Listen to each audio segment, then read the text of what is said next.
पिंपरी चिंचवडमध्ये संवेदनशील समजल्या जाणाऱ्या भोसरीमध्ये निवडणुकीच्या निमित्तानं हिंसाचाराला सुरुवात झाली आहे। भोसरीमध्ये भाजप आमदार महेश लांडगे यांचे बंधू सचिन उर्फ भैया लांडगे आणि माजी आमदार विलास लांडगे यांच्या मेहुणीचा मुलगा असलेल्या अजित गव्हाणे याच्यात थेट लढत आहे। त्यामुळे सध्या या परिसरात तणावाचं वातावरण आहे। त्यातच राष्ट्रवादी काँग्रेसचा प्रचार करणाऱ्या कार्यकर्त्याला भाजप कार्यकर्त्यांनी मारहाण केल्याचा आरोप राष्ट्रवादीनं केला।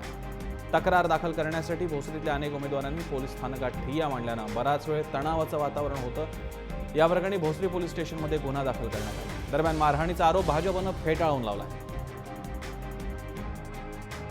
प्रचार करत असताना आमच्यातला एक कार्यकर्ता अपंग कार्यकर्त्याला वरती जिन्याने चढता येतं म्हणून तो खाली उभा होता। अचानकपणे एक 8-10 लोक आली, मुलं आली आणि त्यांनी लाथाबुक्क्याने त्याला मारहाण केली आणि प्रचार करायचा आणि अशा प्रकारची त्याला धमकी दिली। अशी मागणी आहे की हा अतिसंवेदनशील प्रभाग करण्यात यावा आणि तशा प्रकारची मागणी आम्ही निवडणूक आयोगाकडे पण करणार आहे आणि पोलीस स्टेशनला आणि सीपी ऑफिसला तशा प्रकारची आमची मागणी केली। आता सांगायला असं होतं ना की तो ज्याला मारलंय तो खरंच राष्ट्रवादीचा आहे का, ज्याने मारलंय तो खरंच बीजेपीचा आहे का, हे पण पाहावं लागेल।